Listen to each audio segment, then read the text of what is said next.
Hi friends, இன்றைக்கி நம்ம என்ன பார்க்க போகிறோன்னா, நம்ம வீட்டுக்கு அலையா விருந்தாளியாக வந்திருக்கிற இந்த நத்தவங்களை பற்றி தான் பார்க்க போகிறோம். பாருங்கள் ஃப்ரெண்ட்ஸ், நம்ம பாத்திரத்தை கழுவி மேலே காய வச்சுருந்த பாத்திரத்தில் வந்து அவங்க அழகாக சொகுசு நல்லா ஒய்யாரமாக உட்காந்து நெளிஞ்சிக்கிட்டு இருக்காங்க. நல்லா அவங்களோட கொம்பையும் நல்லா நீட்டி வச்சுட்டு பாருங்களேன் ஃப்ரெண்ட்ஸ், கொம்பு பார்க்குறதுக்கு எவ்வளோ பெருசாக இருக்குது. மாட்டுக்கு கொம்பு இருந்த மாதிரி இருக்குது, பார்க்குறதுக்கு அழகாக இருந்துச்சு. இது என்ன வெரைட்டின்னு தெரிஞ்சால் மறக்காமல் நம்ம கமெண்டில் ஷேர் பண்ணுங்கள். எப்படி இருக்குது பாருங்கள். இது அந்தால பையன் மேலே தூக்கி காட்டினாங்க. உடனே கொம்பை நல்லா உருட்டி வச்சுக்கிட்டு அதில் உருட்டி வச்சுட்டு அப்புறம் விரிச்சிட்டு அப்புறம் உள்ளே உருட்டுது அப்படியே இருந்துச்சு. நல்லா லென்த்தாக இருந்துச்சு. அந்தாலும் தம்பி தூக்கி காட்டினாங்க. அது மேலே ஓடும் ரொம்ப சாஃப்டாக இருந்த மாதிரி இருந்தோன்னா அவங்க கீழே வச்சுட்டாங்க.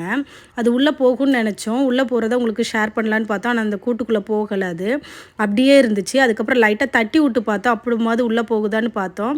தட்டி விட்டாலும் உள்ளே போகலை. பாருங்கள் ஃப்ரெண்ட்ஸ், நத்தை முதல்ல இருந்த ஷேப்புக்கு இப்போ எப்படி இருக்குது பாருங்களேன். ஆமை மூஞ்சி மாதிரி இருக்குது பார்க்குறதுக்கு. இந்த வீடியோ பிடிச்சிருந்தா லைக் பண்ணுங்கள், கமெண்ட் பண்ணுங்கள், ஷேர் பண்ணுங்கள். மறக்காமல் நம்ம சேனல்